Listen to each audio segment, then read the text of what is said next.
Mais il faudra quand même que je me déleste de quelques dizaines d'euros pour que les douaniers me laissent sortir de ce pays, aujourd'hui convoité par les Russes, avant d'arriver enfin devant la vraie frontière de l'Ukraine. Après ces péripéties, je rejoins le plus grand port d'Ukraine, Odessa. C'est une ancienne base soviétique de 1 million d'habitants en pleine croissance. Beaucoup de touristes étrangers passent par ces quartiers car c'est une étape quasiment obligatoire pour les croisières sur la mer Noire.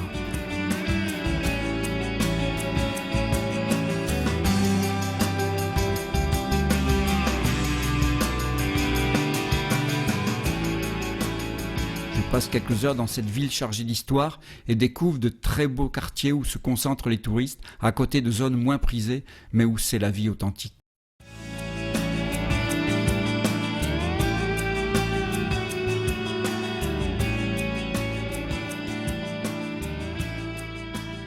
Plus j'avance et plus je réalise que je n'ai pas de temps en trop. J'avais emmené dans mon ordinateur de la musique, des livres numériques, des vidéos. Je n'ai rien regardé, rien écouté, rien lu. Je pensais m'ennuyer le soir sous ma tente et c'est l'inverse.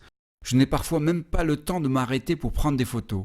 Et les rares fois où je suis connecté à Internet, je me refuse à regarder les infos. Je resterai coupé du monde pendant 2 mois et demi et c'est tant mieux. Quelle cure de désintoxication! Le constructeur tchèque de mon vélo m'avait prévenu. L'Ukraine, c'est ennuyeux.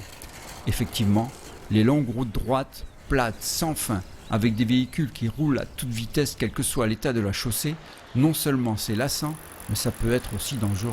Il faut rester vigilant. Un jour, sur une de ces routes, alors que je roulais tranquillement, une voiture me double et perd son enjoliveur qui voltige en l'air. En quelques dixièmes de seconde, je me vois finir ici, décapité par un disque de plastique. Finalement, il explosera juste derrière moi. Comme quoi la vie sur Terre peut s'arrêter à tout moment.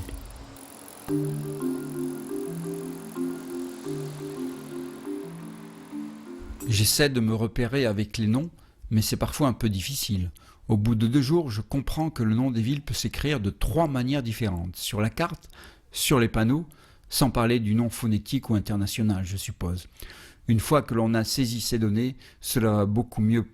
De toute façon, les panneaux de direction sont en nombre limité, donc il faut être attentif.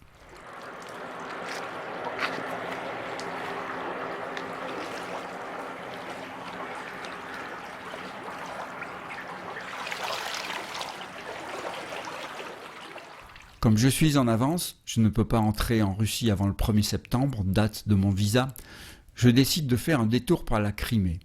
Cette route côtière va me réconcilier avec l'Ukraine. Époustouflant.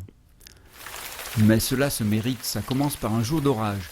Et puis il faudra grimper plus de 4200 mètres de dénivelé en 4 jours.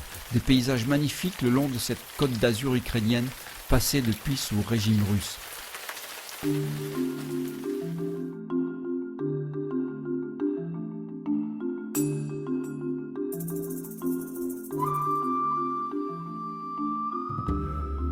Traversée rapide de Yalta, une station balnéaire pour les Ukrainiens et les Russes.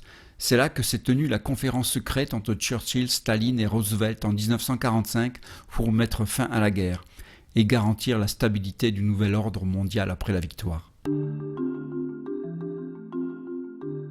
Le vélo, et particulièrement le vélo couché, permet des contacts que l'on ne pourrait pas avoir autrement, pourvu qu'on le veuille bien et qu'on soit disponible. C'était aussi le but de ce voyage, aller à la rencontre de l'autre. Et ces rencontres sont des moments intenses. Ce qui les rend si intenses, c'est peut-être qu'ils sont éphémères. Alors chacun se livre sans arrière-pensée, sans crainte de se dévoiler et d'être jugé.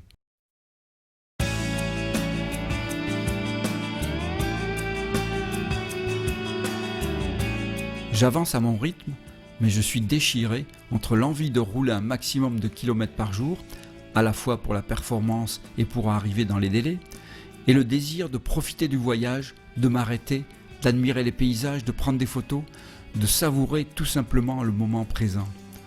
J'avoue que ça, je ne sais pas trop faire. Il faut toujours que je sois en mouvement, comme pour rentabiliser le temps. Je ne reviendrai peut-être jamais de ma vie dans ces endroits. Alors j'ai comme un farouche besoin d'en voir un maximum, de remplir ma mémoire de tous ces paysages et de ces rencontres par peur de les perdre à tout jamais. C'est peut-être pour confirmer ce que disait Einstein, la vie, c'est comme la bicyclette. Il faut avancer pour ne pas perdre l'équilibre. Je rejoins Kerch, la ville du bout de l'Ukraine. Elle s'étale sur 40 km. Je vais être accueilli chez des nouveaux amis en attendant de prendre le ferry pour la Russie.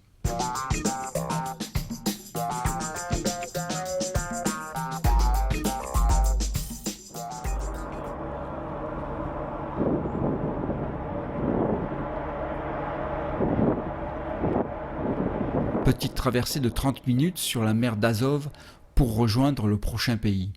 J'arrive enfin en Russie.